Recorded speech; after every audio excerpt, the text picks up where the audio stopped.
Assalamualaikum warahmatullahi wabarakatuh.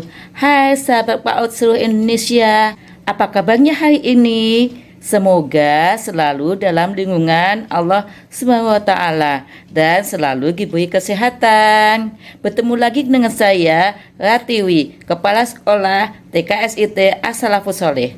Pada kesempatan kali ini, saya ingin memaparkan bagaimana caranya menyusun visi, misi, dan tujuan lembaga.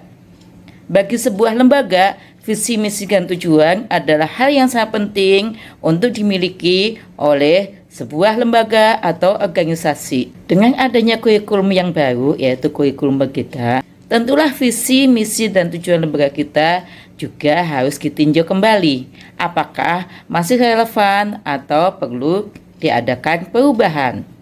Langkah pertama sebelum menyusun visi misi lembaga adalah mengadakan identifikasi karakteristik satuan pendidikan dengan analisis konteks. Dari analisis konteks akan diperoleh gambaran mengenai karakteristik satuan pendidikan termasuk peserta didik, tenaga pendidik dan tenaga kependidikan, serta sosial budaya. Sebelum lanjut, saya ingin menyampaikan bagi rekan-rekan yang menginginkan contoh-contoh file berkaitan dengan KOSP dan modul ajar dapat mengunjungi website kami di https://tkit-as-salafus-sholeh.wordpress.com. Linknya telah kami sisipkan di deskripsi di setiap video pembelajaran yang kami upload.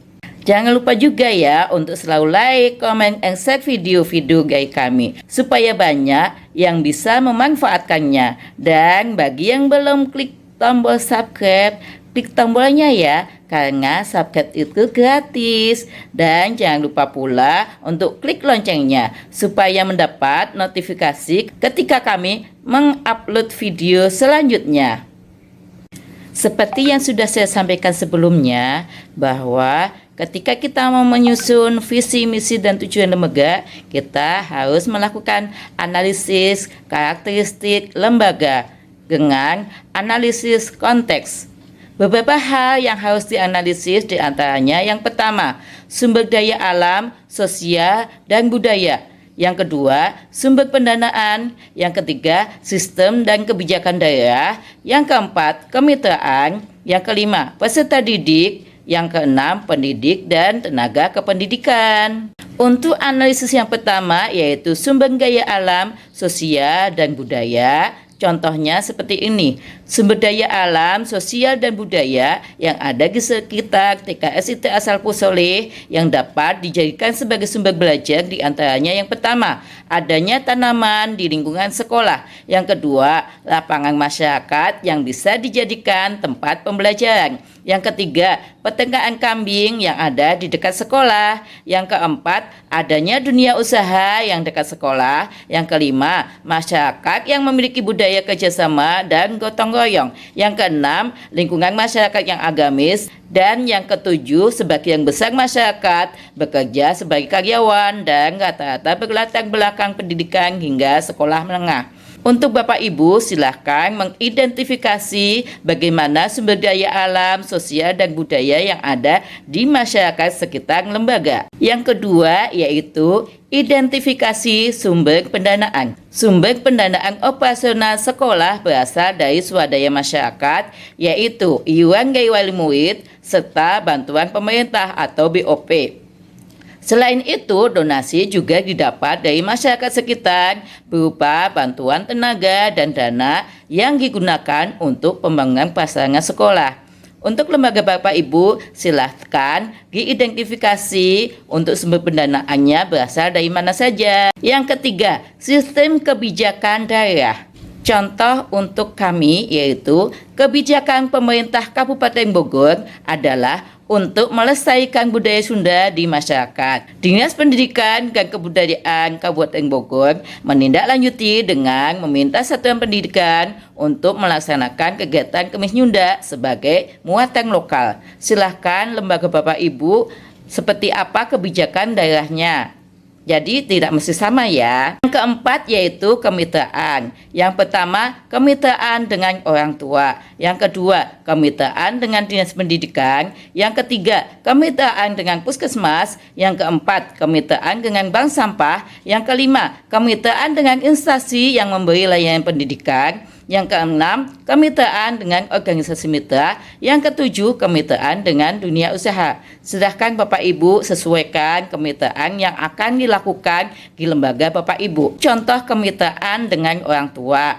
Bentuk kemitraan dengan orang tua antara lain yang pertama, pertemuan orang tua murid dan parenting. Yang kedua, orang tua murid sebagai sumber belajar. Yang ketiga, orang tua murid sebagai penyedia makanan tambahan. Yang keempat, orang tua murid sebagai petugas perpustakaan. Yang kelima, orang tua murid mendampingi kegiatan outing kelas. Dan yang keenam, orang tua murid membantu menyediakan bahan ajar. Silahkan di lembaga Bapak Ibu, kemitraan orang tua yang akan dibangun seperti apa dituangkan di sini.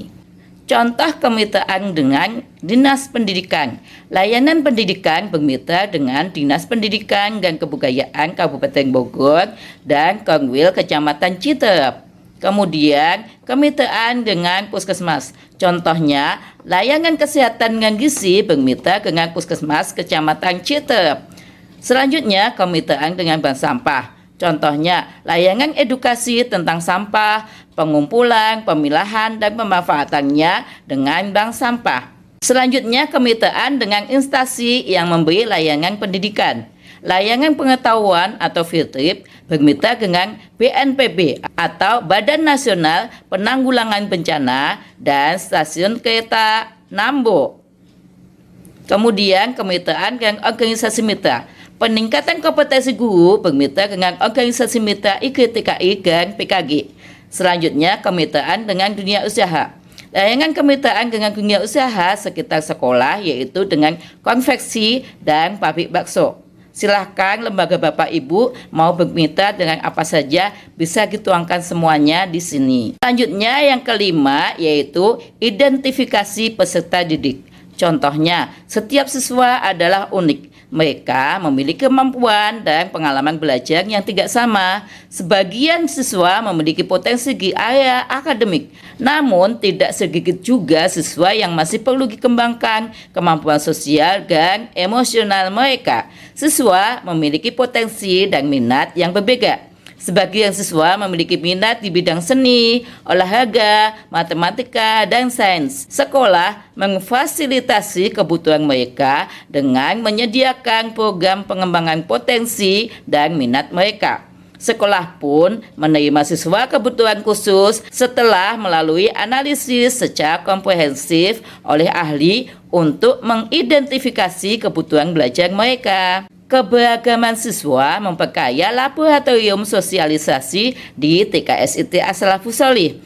Kondisi ini diharapkan akan meningkatkan keterampilan bersosialisasi, toleransi, rasa syukur, keterampilan emosi, komunikasi, dan memecahkan masalah yang mereka temui dalam perjalanan mereka sehari-hari. Sekolah memiliki kewajiban untuk mengembangkan siswa secara seimbang. Dengan demikian, program yang dirancang memperhatikan 4 arah: fisik motorik, kognitif, sosial emosional, dan bahasa, dengan ranah spiritual sebagai payung besar. Tidak ketinggalan juga penanaman nilai-nilai Pancasila melalui kegiatan proyek penguatan profil pelajar Pancasila, identifikasi pendidik dan tenaga kependidikan. Contohnya, TKSIT As-Salafus Sholih dipimpin oleh seorang kepala sekolah yang bernama Ratiwi, SPD, lulusan sarjana pendidikan.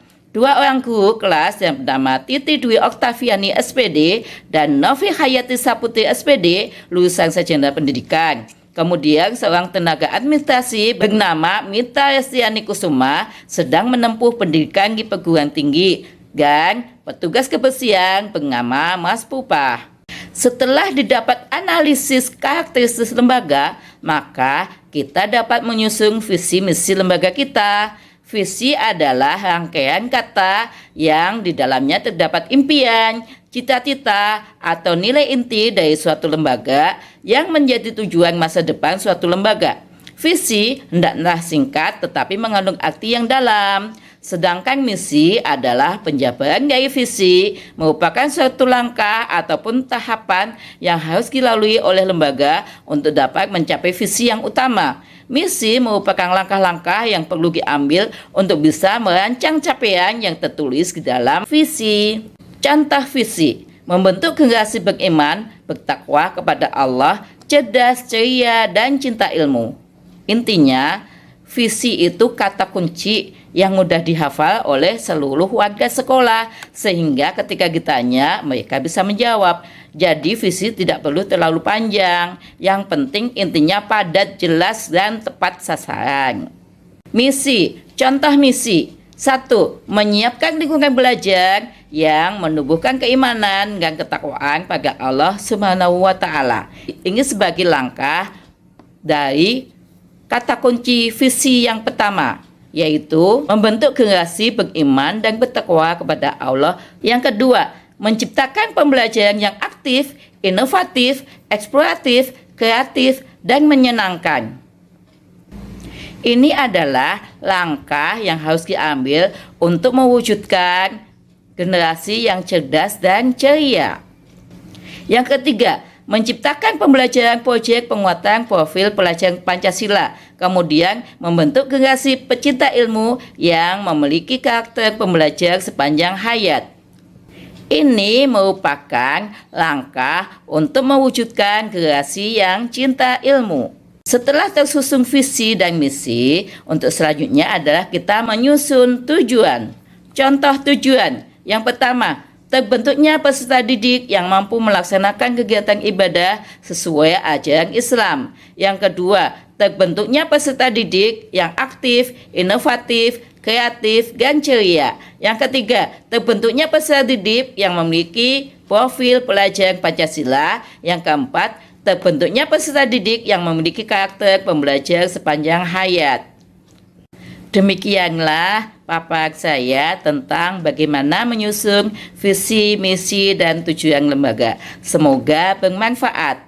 Jangan lupa untuk selalu like, share, and comment video ini supaya lebih banyak orang yang bisa memanfaatkannya. Dan yang belum klik subscribe, jangan lupa ya, klik subscribe karena itu gratis, dan pencet loncengnya supaya mendapat notifikasi ketika kami mengupload video selanjutnya. Terima kasih. Wassalamualaikum warahmatullahi wabarakatuh.